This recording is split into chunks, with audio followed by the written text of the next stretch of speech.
I am F کا جو ہم رونا روتے ہیں کہ آئی ایم ایف کی شرائط ہیں، مجبوری ہے. آئی ایم ایف کو تو صرف اپنی قسطیں چاہیے نا.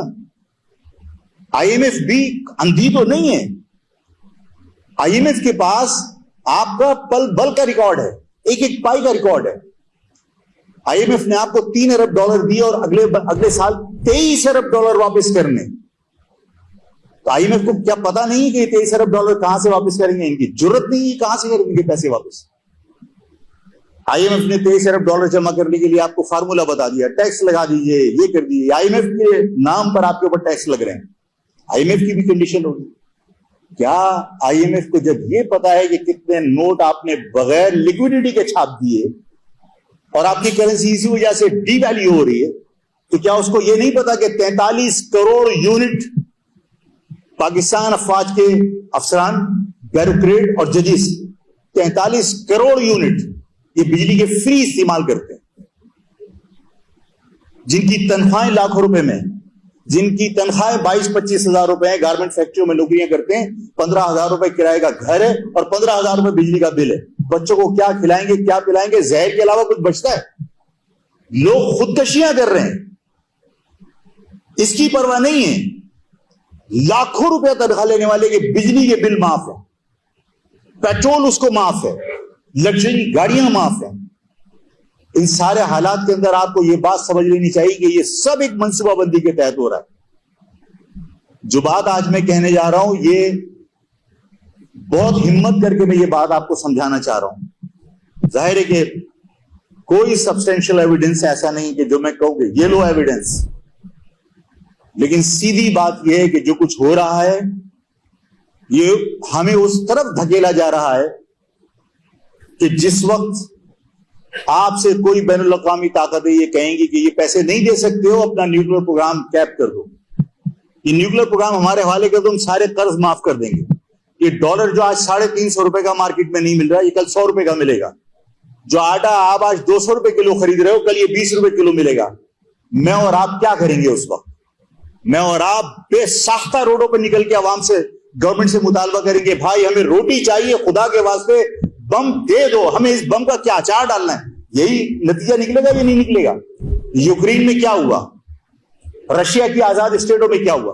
یہ ایک منظم منصوبہ بندی کے تحت آپ کو اس طرف دھکیلا جا رہا ہے جہاں آپ اپنے بچوں کو بلکتا ہوا دیکھ کر کہیں گے کہ ہمیں بم نہیں چاہیے، ہمیں روٹی چاہیے، اور اس کے بعد لوگ اور پاکستان کے حکام اپنی عوام کے بے حد اصرار کے اوپر یہ سب کچھ سرنڈر کرنے کے لیے تیار ہو جائیں گے.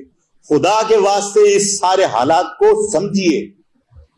یہ ملک ڈاکٹر قدیر محسن نے اس پاکستان کا، ڈاکٹر قدیر نے اس پاکستان کی دفاع کو ناقابل تذکیر بنایا ہے.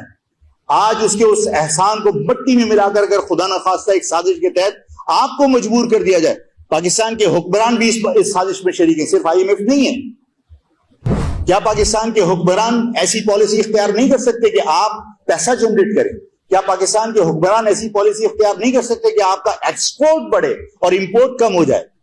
آپ پاکستان کے اندر ایسی حکمت عملی اختیار نہیں کر سکتے کہ آپ کا تعلیمی یافتہ طبقہ، جو برین ہے، جو اس پاکستان کا دماغ ہے، وہ اس پاکستان سے باہر نہ جائے بلکہ اپنی صلاحیتوں سے اس پاکستان کو معاشی طور پر مضبوط کرے؟ ایسی پالیسی نہیں بنا سکتے.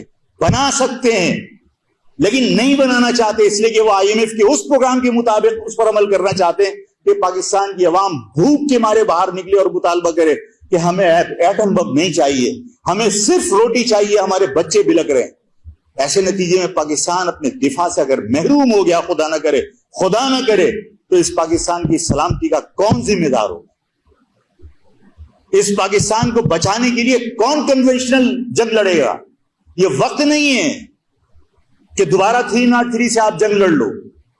یہ پاکستان کا دفاع، یہ ڈاکٹر قدیر محسن پاکستان، اس کی قربانیوں کا نتیجہ ہے کہ آج اس ایٹم بم کی وجہ سے انڈیا آپ کی طرف میلی آنکھ سے نہیں دیکھتا. لیکن اگر آپ بیرونی طاقتوں کے ایما پر، بیرونی طاقتوں کے اشارے پر، اپنے ذاتی لالچ کی بنیاد کے اوپر اگر آپ پاکستان کو اس مقام پر پہنچا دو گے کہ جہاں عوام نکل کر یہ کہے کہ ہمیں بم نہیں چاہیے، روٹی چاہیے، اور خدا نہ کرے اسی پاکستان کی عوام کی اس خواہش کو بنیاد بنا کر اگر یہ سرنڈر کر دیا جائے تو اس پاکستان کی سالمیت اس کا کوئی ذمہ دار نہیں ہوگا. اس کو پاکستان کی سالمیت کو کوئی بچا نہیں سکتا. کس پوزیشن میں آپ, کن حالات سے گزر رہے ہیں آپ؟ اس عوام کو آپ نے بھروسہ نہیں دیا, اس عوام کے دلوں میں خوف پیدا کر دیا, اس عوام کے لوگوں کے دلوں میں نفرت پیدا کر دی. اس کے بعد میں نے 1000 مرتبہ کہا, پھر کہتا ہوں کہ کسی بھی ملک, یہ پاکستان کی بات نہیں کر رہا, پاکستان کے لوگ واگا بارڈر پہ صرف ٹانگیں اٹھا سکتے, اس پر فخر کر سکتے ہیں. کبھی کوئی ٹیکنالوجی کے اوپر آپ نے توجہ دی؟ کبھی اپنے دفاع کو سائنسی بنیادوں پر مضبوط کرنے کی کوشش کی؟ آپ زور سے زمین پہ پاؤں. میں یہ بات اس لیے کہہ رہا ہوں کہ اس ملک کی فوج ہو, اس ملک کا ادارہ ہو, اس ملک کی حکومت ہو, اس ملک کا پولیس والا ہو, وہ میرا پولیس والا, میرا فوجی ہے.